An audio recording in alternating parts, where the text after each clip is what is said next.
Shalom, selamat pagi saudara yang dikasihi Tuhan. Apa kabar?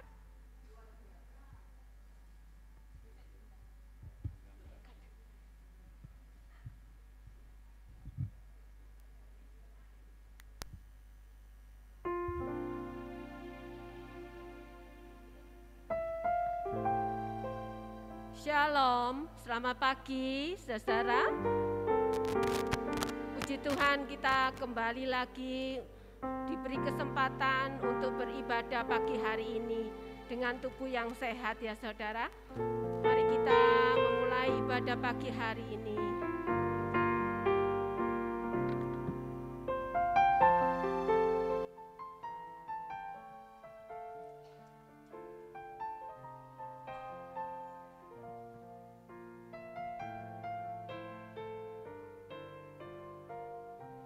Kau Tuhan penolong dalam hidupku, ku percaya hanya kepadamu. Kau pegang tanganku dan tuntun langkahku, Yesus, Kau perlindunganku. Kau Tuhan kekuatan dalam hidupku, penolongku dalam kesesakan. Kau gunung batuku dan pertahananku, Yesus, Kau kemenanganku. Yesus, padamu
bersyukur pagi hari ini ya Bapa.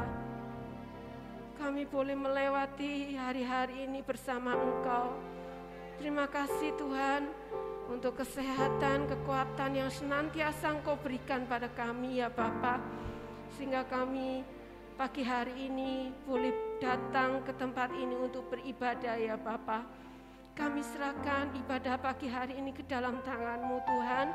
Kami mohon pimpinan-Mu, Engkau senantiasa menyertai setiap apa yang akan kami kerjakan ya Tuhan. Tuhan, terima kasih berkati ibadah pagi hari ini. Hanya di dalam nama Tuhan Yesus kami mengucap syukur. Haleluya. Amin.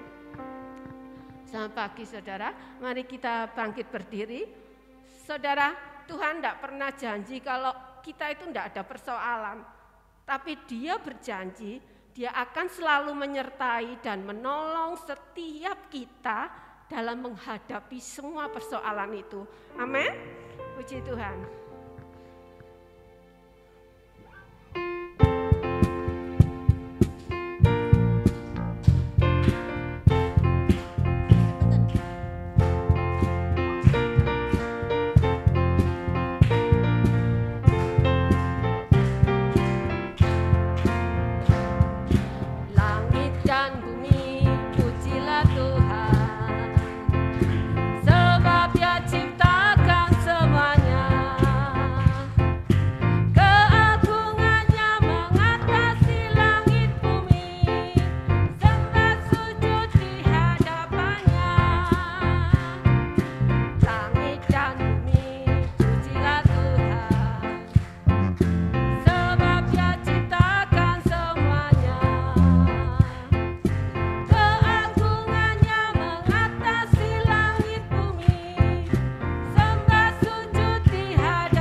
Tetap semangat ya saudara. Kita memuji Tuhan, membesarkan nama Tuhan. Kita patut berterima kasih pada Tuhan, apapun keadaan kita, tetap bersyukur. Itu yang diutamakan bagi kehidupan kita. Terima kasih.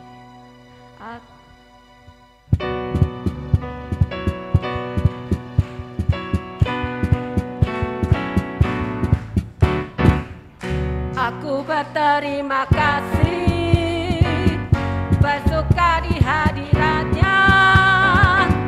Kau telah ubahkan ratapanku menjadi tari-tarian. Hidupku diubahkannya, hatiku dipulihkannya. Korban pujian, syukurku naikkan sembah sujud bagimu. Ku tak dapat berhenti memuji dan memuliakan namamu.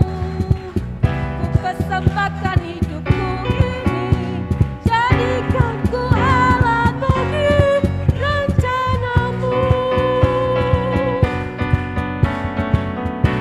Aku berterima kasih bersuka di hadiratnya. Kau telah ubahkan ratapanku menjadi tari-tarian. Hidupku diubahkannya, hatiku dipulihkannya. Korban pujian, syukurku naikkan sembah sujud bagimu. Ku tak dapat berhenti memuji dan memuliakan namamu. Ku persembahkan hidupku ini, jadikan ku alat bagi rencanamu. Ku tak dapat berhenti memuji dan memuliakan namamu. Ku persembahkan hidupku ini, jadikan ku alat bagi rencanamu.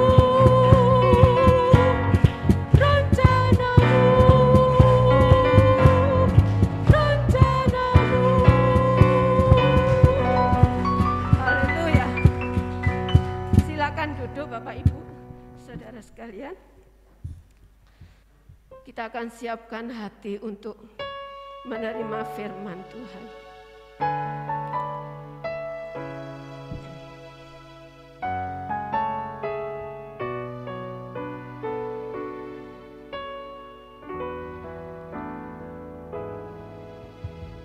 Seperti wanita mengurapimu, menangis di bawah kakimu. Demikian hidupku mau mengasihimu. Yesus, Engkau baik bagiku. Seperti wanita mengurapimu, menangis di bawah kakimu. Demikian hidupku mau mengasihimu.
setiap kami ya Bapa. Kami mau tetap setia mengiring Engkau Tuhan, sampai tutup mata.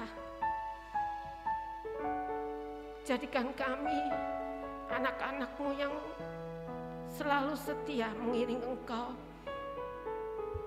selalu berjalan sesuai firman-Mu ya Bapa. Ajari kami terus supaya kami tidak jauh daripada-Mu Tuhan. Oh Yesus, terima kasih Tuhan. Kami percaya Tuhan lewat firman pagi hari ini yang akan disampaikan hamba-Mu, membuat kami lebih lagi mengenal Engkau dan rencana-Mu dalam hidup setiap kami. Ajarkan kami sebagai pelaku-pelaku firman-Mu ya Bapa. Terima kasih Tuhan, terima kasih. Kami serahkan waktu yang ada ini ke dalam tangan-Mu. Hanya di dalam nama Tuhan Yesus kami mengucap syukur dan berdoa. Haleluya. Amin.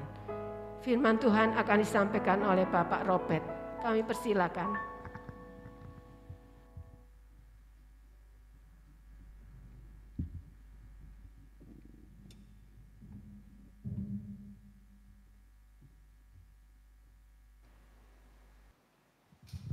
Shalom. Senang sekali bisa ketemu di sini lagi. Salam dari Mami Lucy. Tadi pagi dia pesen, jangan lupa sampaikan salam, ya, sampaikan salam untuk Om Jan tidak datang ya, terus Bapak dan Ibu Joni dan jemaat semuanya katanya. Nah, supaya saya tidak lupa, jadi saya sampaikan dulu.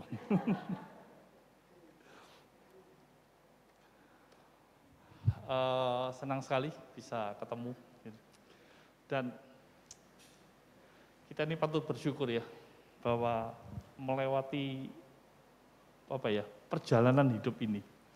Kalau kita sampai ada hari ini, itu menurut saya semata-mata karena Tuhan yang baik untuk kita. Amin. Tidak ada pilihan lain, Gitu. Dan yang paling penting juga begini, hidup ini ya, mau kita terima, enggak, mau kita protes atau tidak, gitu. Ya mau enggak, mau harus dijalani, betul enggak? Nah, hanya saja, gitu. Mari kita menjalaninya itu dengan menambah sesuatu. Menambah sesuatu itu artinya apa? Menambah sesuatu yang berharga di dalam segala dinamika hidup ini. Sehingga akhirnya dengan tambahan itu, kita ini semakin cinta Tuhan. Iya kan? Ada yang enggak enak? Wah, ada. Iya kan? Ada yang enggak pasti? Iya. Tapi ya sudah, mau protes apa lagi? Ya harus dijalani. Gitu. Kenapa kita enggak mengambil sebuah inisiatif? Tuhan boleh bawa saya kemana saja, asal bersama Tuhan. Asal bersama Tuhan itu terus bukan, pokoknya bersama Tuhan, gandengan sama Tuhan. Bukan, tapi bersama dengan Tuhan itu menikmati kasih-Nya, menikmati perbuatannya yang ajaib. Ada sesuatu yang ditambahkan terus dalam hidup kita ini. Amin. Itu akan menguatkan kita, sehingga nanti ke depan perjalanannya misalnya, dan menurut saya jangan misalnya ya, menurut saya juga akan lebih sulit. Kita tahu, saya sudah diselamatkan Tuhan. Saya sudah dipimpin Tuhan. Saya sudah dituntun Tuhan. Amin. Udahlah, menurut saya apa saja nanti ke depan ini, ada aja yang membuat sulit. Gitu. Ya kan? Contoh loh, ini beberapa kali ini di gereja juga dikhotbahkan. Habis ini katanya sih, mesin ATM itu akan dikurangi. Gitu. Kenapa? Karena kita sudah punya HP Android, yang segala-galanya itu bisa dilakukan lewat Android ini. Gitu. Nah, tahu Bapak Ibu, di Jepang itu uang virtual itu belum bisa jalan dengan baik. Kenapa? Karena sebagian orang tua itu susah untuk menjalankannya, ribet. Gitu. Dulu mikirnya kalau urusan bank itu ya antri di bank, ya toh di teller, selesai. Enggak sekarang. Gitu. Sudah ada ATM. ATM itu mau dihapus lagi. Gitu. Sudah pakai itu aja, barcode dan sebagainya. Nah, tambah susah lagi toh. Gitu. Iya kan? Gitu. Repot. Tapi ya ini yang harus dijalani. Terus mau enggak makan? Enggak mungkin toh. Gitu. Beli makanan enggak pakai uang lagi. Uangnya enggak ada, disimpan di Android gitu. Repot, pakai uang saja. Lama-lama enggak diterima, terus mau enggak beli, ya enggak bisa. Harus belajar. Ya kan? Berarti ya sudah harus dijalani terus. Nah, pagi ini saya mau sharing tentang mengucap syukur. Saya percaya semua orang Kristen, orang percaya itu pasti pernah mengalami arti dari sebuah pengucapan syukur ini. Dan banyak dari kita seringkali terus, ya syukur, terima kasih Tuhan. Gitu. Mengingatkan saya pada hamba Tuhan senior ya, yang selalu bersyukur gitu. Tapi masalahnya sekarang, saya mau ajak kita mendalami apa sih arti dari sebuah pengucapan syukur ini. Pengucapan syukur itu ungkapan penghargaan yang tulus kepada Tuhan. Tulus kata kuncinya. Tulus itu apa? Dari hati terdalam kita. Kepada Tuhan dan orang lain. Atas caranya memberi manfaat bagi hidup ini. Mengucap syukur itu menyadari penuh dari dalam. Aku bersyukur Tuhan. Bahwa Tuhanlah yang mengatur semua langkah dalam hidup saya ini. Itu datang dari hati, bukan hanya sekedar ngomong. Itu penting. Nah, mengucap syukur, next. Itu ungkapan yang muncul dari kesadaran yang penuh akan ketidaklayakan dan ketidakmampuan kita di hadapan Tuhan yang besar dan kudus. Mari kita menyadari, Bapak Ibu Saudara sekalian, ini fondasi dasar kekristenan. Bahwa kita jadi orang percaya itu karena anugerah. Amin. Siapa sih kita ini? Tidak layak. Seperti perempuan yang kedapatan berzina yang harusnya mati. Kita semuanya harusnya mati. Kita semuanya harusnya dihukum. Kita semuanya tidak berkenan di hadapan Tuhan dengan semua perbuatan kita. Tapi hanya karena kasih-Nya kita dilayakkan. Hanya karena kasih-Nya kita dimampukan. Berarti kalau Dia percayakan kepada kita untuk melewati sebuah jalan, mari kita sadari ini semua datang dari Tuhan yang mengatur segala sesuatunya dengan baik. Ini menjadi fondasi dasar kita. Kenapa kita bersyukur? Ya sebetulnya saya ini tidak layak Tuhan. Sebetulnya saya ini tidak mampu. Tapi kalau saya bisa hidup seperti ini, semata-mata karena pertolongan Tuhan. Amin. Nah, itu harus didasari atas hati kita. Nah, mari kita lihat sekarang ayatnya. Di dalam 1 Tesalonika 5 ayat 18. Tidak usah dibuka aja ya. Di sini ada semua. Mari kita baca sama-sama ayat ini. 1, 2, 3. Mengucap syukurlah dalam segala hal, sebab itulah yang dikehendaki Allah dalam Kristus Yesus bagi kamu. Bahasa Inggrisnya give thanks, Eucharistos dalam bahasa Yunaninya. Eucharistos itu diterjemahkan bersyukur adalah menikmati proses dalam hidup tidak berdasarkan asumsi yang salah yang berkaitan dengan kepentingan pribadi yang dapat menghancurkan semangat, menimbulkan prasangka, gerutuan, dan itu ya, proses itu diselaraskan dengan sikap kita. Gampangnya gini, mari kita akui semua proses ini, semua proses yang kita jalani dalam hidup ini, itu karena rencana Tuhan. ojo protes dulu. Gitu. Ojo enggak terima dulu. Karena begitu kita protes, begitu kita enggak terima, sebetulnya kita ini mengeluarkan energi besar yang enggak perlu, toh harus kita jalani kan. Loh, ini beberapa saat yang lalu ada teman tuh mengalami masalah, terus kita ceritakan, kita saling diskusi. Terus ada yang nyeletuk, "Loh kok bisa?" Gitu. Lucu, kalau kamu ngomong kok bisa, ya kenyataannya sudah terjadi gitu. Masalahnya bukan kok bisa lagi, bagaimana kita membantu dia, iya kan? Sudah terjadi kok.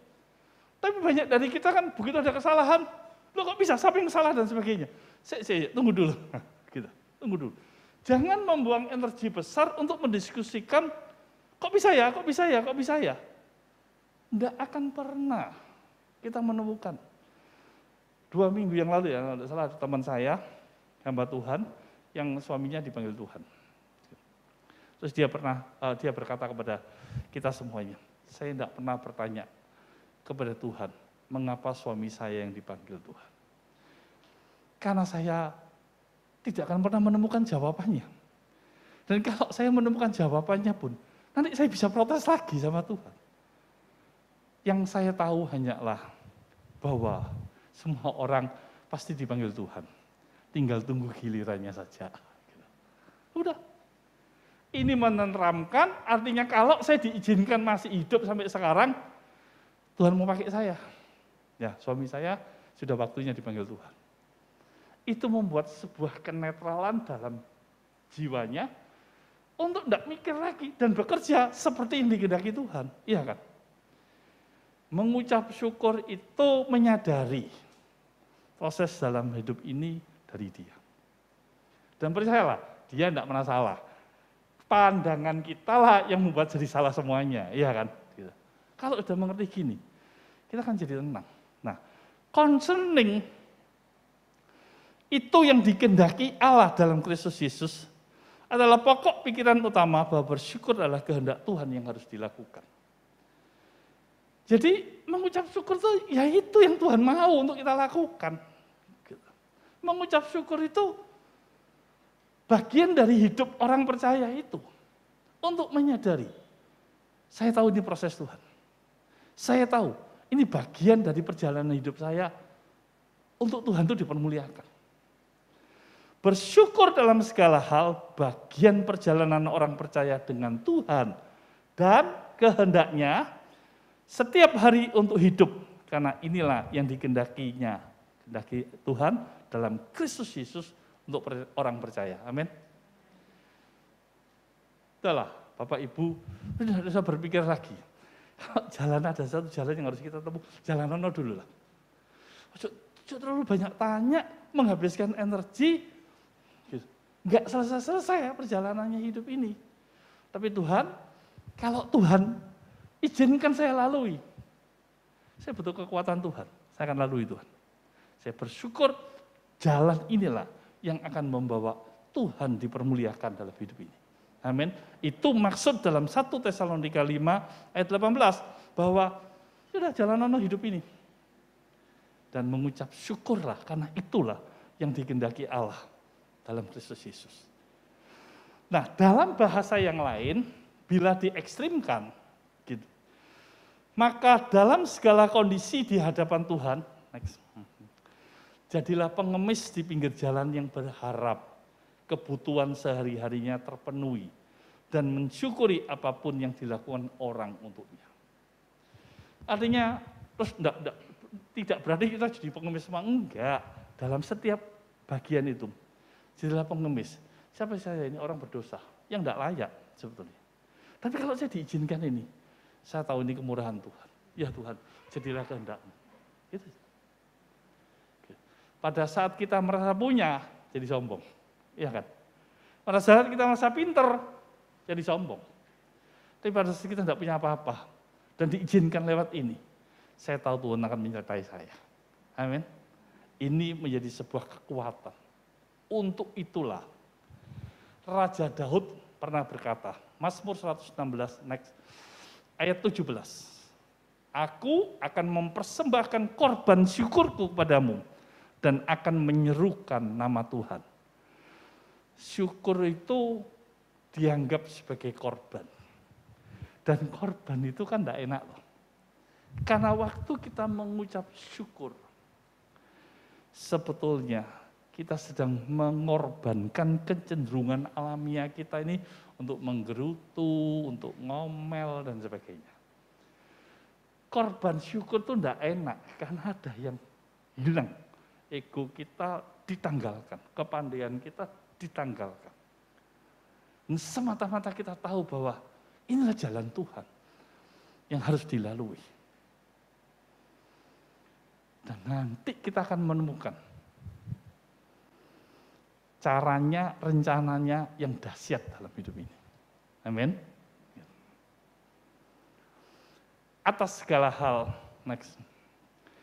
Termasuk pencobaan yang tak terduga, kelemahan fisik, orang-orang yang mencela atau menganiaya, kebutuhan hidup yang duniawi, dan situasi yang menyusahkan. Saat ini bisa teratasi, maka Roh Kudus akan menyatakan kuasa kasih, sukacita, dan damai. Memiliki spirit, semangat untuk selalu bersyukur dalam segala sesuatu. Ingat, tadi ya, dalam segala hal itu ya segala-galanya. Baik di atas, di bawah, susah, senang, aman, nyaman, tidak aman, tetap kita harus belajar bersyukur. Dan di dalam syukur itulah kita mempersembahkan korban. Daripada aku ngomel, gitu. Daripada aku ini bertanya-tanya yang tidak jelas dan tidak akan ketemu jawabannya. Lebih baik aku tak nurut. Tuhan itu mau apa dengan saya? Dalam setiap bagian dari hidup ini. Nanti kita akan menemukan cara Tuhan yang luar biasa dalam hidup ini. Maka dalam rangkaian mengucap syukur ini, adalah, next ya, bersyukur dengan memperlihatkan sukacita di tengah keadaan saat ini dan juga mempersiapkan hidup menuju situasi yang hendak Tuhan nyatakan. Bapak Ibu jangan ngomel, kok susah ya hari ini ya? Karena kesusahan hari ini adalah sebuah latihan. Karena yang nanti ke depan itu lebih susah lagi, ya kan? Berarti kan enak toh, kita sudah disiapkan. Dan kita sudah tahu caranya, bagaimana mengatasi ini semuanya dengan baik. Terima kasih Tuhan, untuk pertolongan-Mu dalam hidup ini. Terima kasih Tuhan, Engkau telah melayakkan saya untuk masuk dalam situasi-situasi yang tidak enak, karena saya tahu, nanti ke depan, situasi yang lebih tidak enak pun saya bisa lalui. Iya kan? Dan mengucap syukur itu adalah menyadari bahwa Allah telah menyediakan segala sesuatu yang diperlukan untuk berbahagia. Amin. Bahagia itu bukan karena situasi luar yang masuk, tapi bahagia itu dari dalam, karena menyadari ada pertolongannya saat kita tidak mampu melakukannya. Dan mengucap syukur itu mengubah pandangan terhadap hari ini. Dan terlebih lagi mempercayai Tuhan untuk hari esok. Karena sudah terbiasa.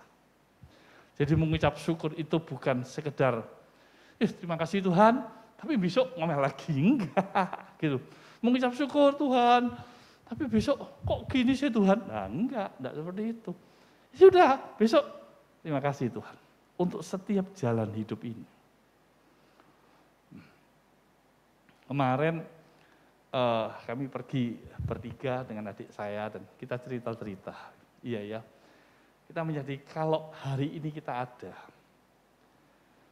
karena kasih karunia. Kita tidak mencoba untuk, saya pernah sharing, waktu adik saya meninggal gitu ya, mama berusaha mengambil anaknya itu untuk kita asuh, untuk warga kita asuh. Ya sebagai orang tua pasti berpikir seperti itu. Dan kita ngomong sama mama, tidak usahlah, wis berdoa ya. Tunggu cara Tuhan. Doakan. Gitu. Ada caranya. Gitu. Ada satu titik dengan cara yang mudah. Akhirnya anak itu kembali ke keluarga kita.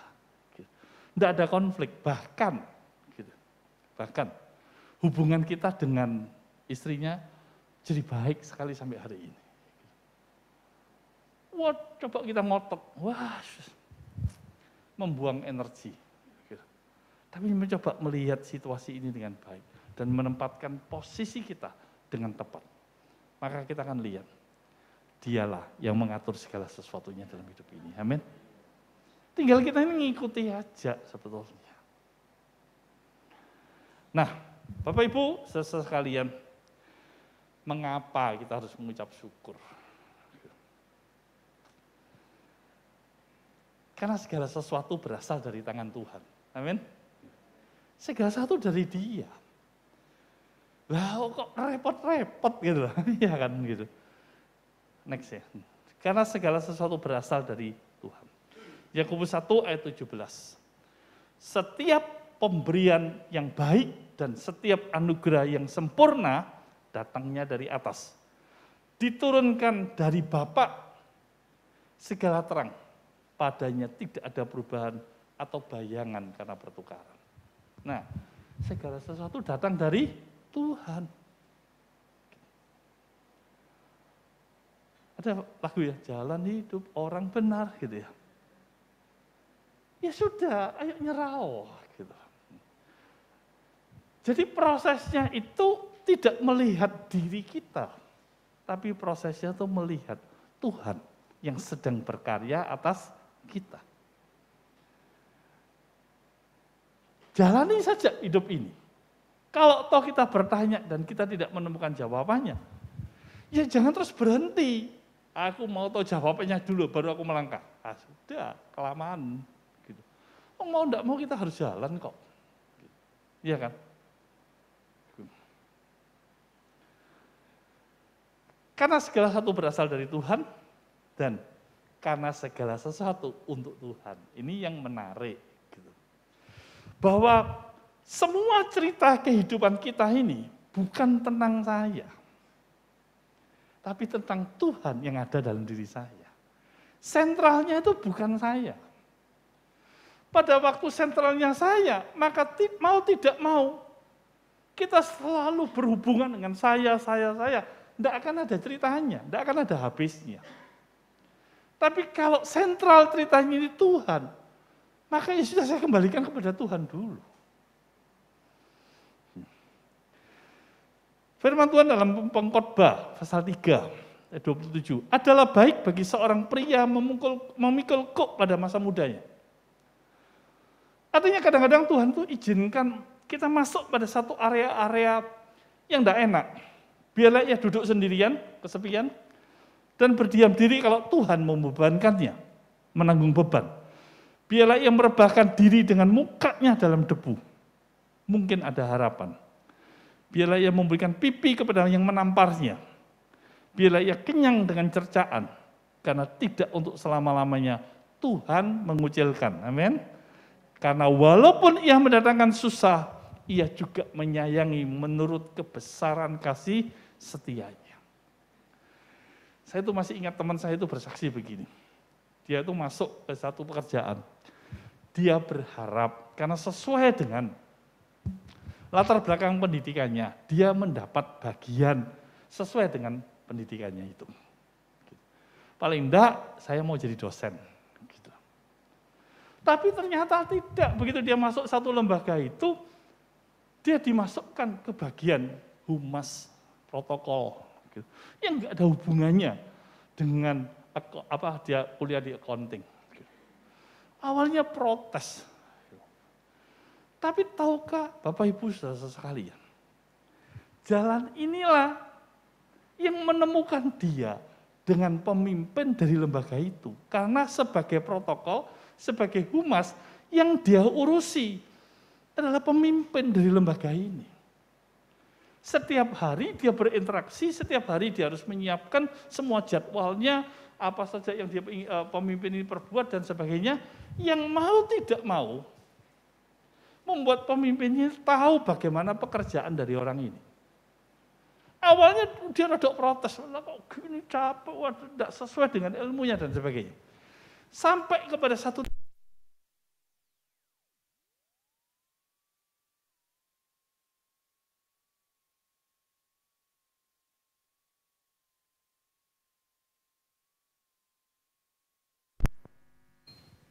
jam 10 dia dipanggil. Jam 1 dia dilantik. Untuk mengisi salah satu jabatan yang kosong, di mana dalam jabatan itu dibutuhkan orang yang jujur.